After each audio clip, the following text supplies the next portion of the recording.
নমস্কার, মোহনপুর অনিতা স্কুলের পক্ষ থেকে সকলকে অভিনন্দন। কবিগুরু রবীন্দ্রনাথ ঠাকুরের ভাষায়, যারে তুমি নিচে ফেলো সে তোমারে বাঁধিবে নিচে, পশ্চাতে রেখেছ যারে সে তোমারে টানিছে পশ্চাতে। তাই আমার আহ্বান, তোমরা সকলেই সকলকে সম্মানের দৃষ্টিতে দেখবে, কেননা জীবনের লক্ষ্য সম্মানের দৃষ্টিতে দেখতেই উত্তম লক্ষ্য হওয়া উচিত। যাই হোক, আজকে আমরা চলে যাব আমাদের ক্লাসের মূল বিষয়ের দিকে। আমাদের ক্লাসে আজকে আমরা জীবনানন্দ দাশ সম্পর্কে বোঝার চেষ্টা করব। অবশ্যই যারা টেট পরীক্ষা দেবে অথবা জীবনানন্দ দাশ সম্পর্কে জানতে ইচ্ছুক, তারা অবশ্যই ক্লাসটা মনোযোগ সহকারে শুনবে। তো জীবনানন্দ দাশ সম্পর্কে আমার সামর্থ্যে যতটুকু ছিল এবং আমি যতটুকু তথ্য সংগ্রহ করতে পেরেছি ততটুকু তোমাদের সামনে উপস্থাপন করেছি। তাই তোমরা অবশ্যই মনোযোগ সহকারে শুনবে এবং যদি কোনো জায়গায় ভুল ভ্রান্তি ঘটে তাহলে অবশ্যই আমাকে কমেন্ট করে জানাবে এবং সেই জায়গাগুলি আমি আবার পরবর্তী ক্লাসে বুঝিয়ে দেওয়ার চেষ্টা করব।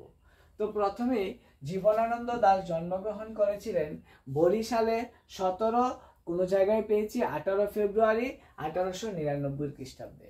17 অথবা 18 ফেব্রুয়ারি 1899 খ্রিস্টাব্দে।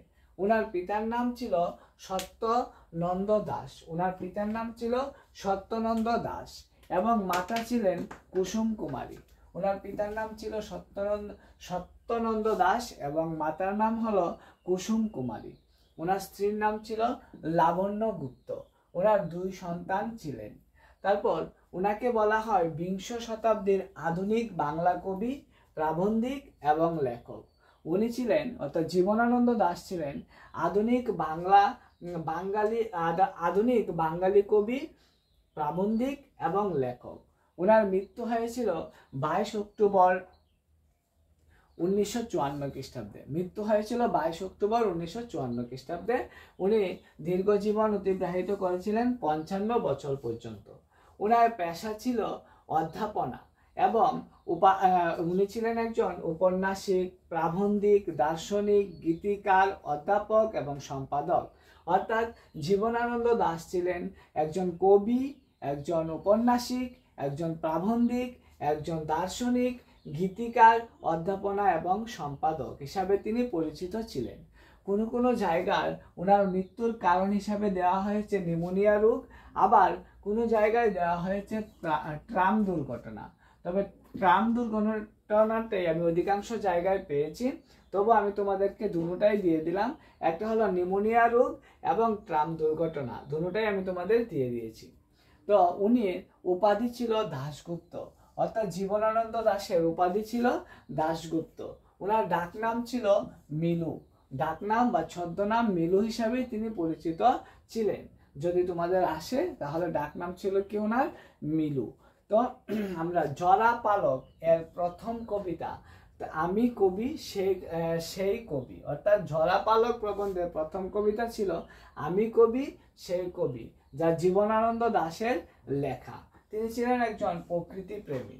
বাংলা ভাষায় শুদ্ধতম কবি বলা হয় জীবনানন্দ দাশকে। বাংলা ভাষার একজন শুদ্ধতম কবি হিসাবে পরিচিত ছিলেন জীবনানন্দ দাশ। তারপর রবীন্দ্র পরবর্তীকালের প্রধান কবি হিসাবেও জীবনানন্দ দাশকেই চিহ্নিত করা হয়।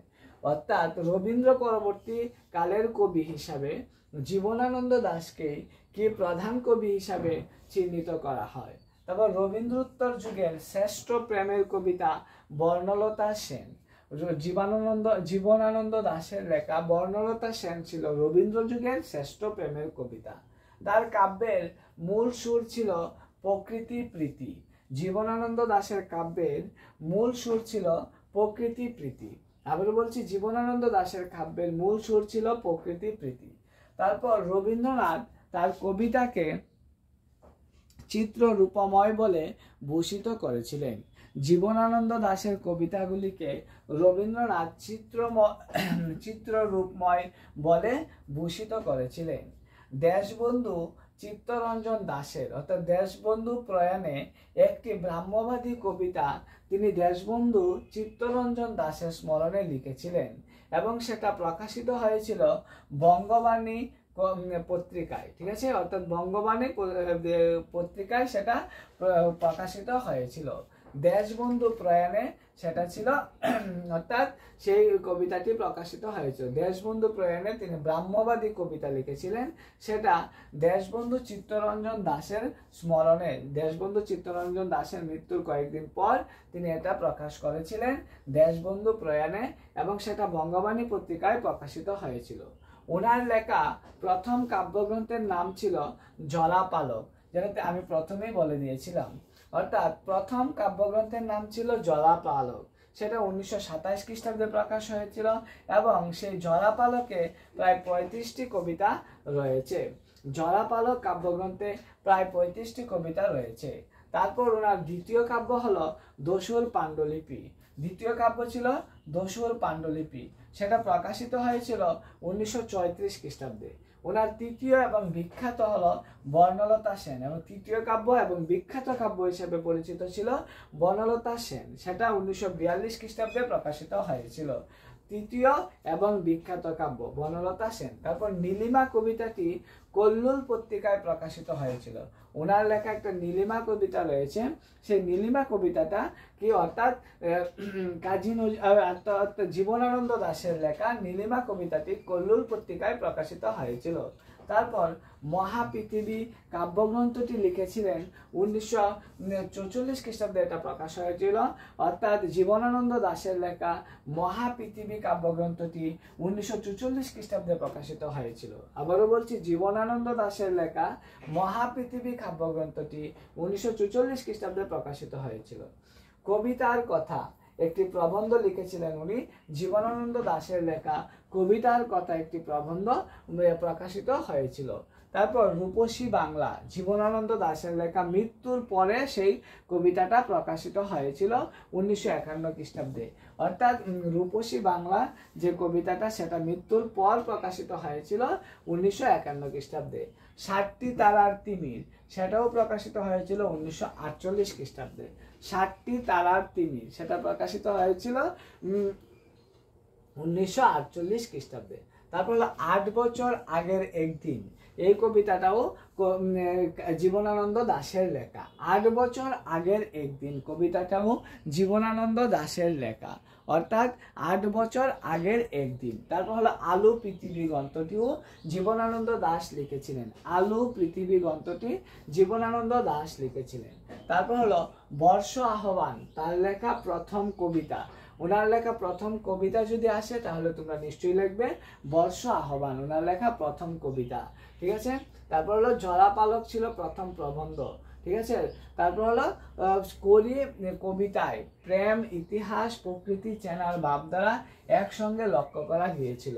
করি কবিতায় ওনার লেখা, অর্থাৎ জীবনানন্দ দাশের লেখা করি কবিতায় প্রেম, ইতিহাস ও প্রকৃতি চেনার ভাবধারা একসঙ্গে লক্ষ্য করা গিয়েছিল। তারপর জীবনানন্দ দাশের লেখা শ্রেষ্ঠ কবিতা সংকলন 1954 খ্রিস্টাব্দে প্রকাশিত হয়েছিল। জীবনানন্দ দাশের লেখা শ্রেষ্ঠ কবিতা সংকলন 1954 খ্রিস্টাব্দে প্রকাশিত হয়েছিল। তারপর জীবনানন্দ দাশের লেখা কাব্যসমূহগুলির মধ্যে রয়েছে জলাপালক, যা 1927 খ্রিস্টাব্দে প্রকাশিত হয়েছিল, দস্যুর পাণ্ডুলিপি, যা 1934 খ্রিস্টাব্দে প্রকাশিত হয়েছিল, বর্ণলতা সেন, যা 1942 খ্রিস্টাব্দে প্রকাশিত হয়েছিল, মহাপৃথিবী 1944 খ্রিস্টাব্দে প্রকাশিত হয়েছিল, 60টি তারার তিমির 1948 খ্রিস্টাব্দে প্রকাশিত হয়েছিল, এবং রূপসী বাংলা 1957 খ্রিস্টাব্দে প্রকাশিত হয়েছিল। ঠিক আছে। ওখানে দেওয়া আছে 1951 খ্রিস্টাব্দে, এখানে দেওয়া আছে 1957 খ্রিস্টাব্দে। তোমরা ওই জায়গাটাও একটু দেখে নেবে। তো আমার মনে হচ্ছে 1957 খ্রিস্টাব্দে প্রকাশিত হয়েছিল। বেলা, অবেলা, কালবেলা, সুদর্শনা 1973 খ্রিস্টাব্দে, আলো পৃথিবী, এগুলি প্রকাশিত হয়েছিল। বেলা, অবেলা, কালবেলা, সুদর্শনা 1973 খ্রিস্টাব্দে প্রকাশিত হয়েছিল। তাছাড়া আলো পৃথিবীও জীবনানন্দ দাশের লেখা একটি প্রবন্ধ। উনি রবীন্দ্র স্মৃতি পুরস্কার পেয়েছিলেন 1952 খ্রিস্টাব্দে, এবং সাহিত্য একাডেমি পুরস্কার পেয়েছিলেন 1955 খ্রিস্টাব্দে। উনি রবীন্দ্র স্মৃতি পুরস্কার পেয়েছিলেন 1952 খ্রিস্টাব্দে, সাহিত্য একাডেমি পুরস্কার পেয়েছিলেন 1955 খ্রিস্টাব্দে। তখনকার সময়ে উল্লেখযোগ্য কবিতা কল্লোল, যেটা কালিকলম, প্রগতি, অর্থাৎ দেখা যাচ্ছে উল্লেখযোগ্য কবিতা ছিল কল্লোল এবং কালিকলম, প্রগতি।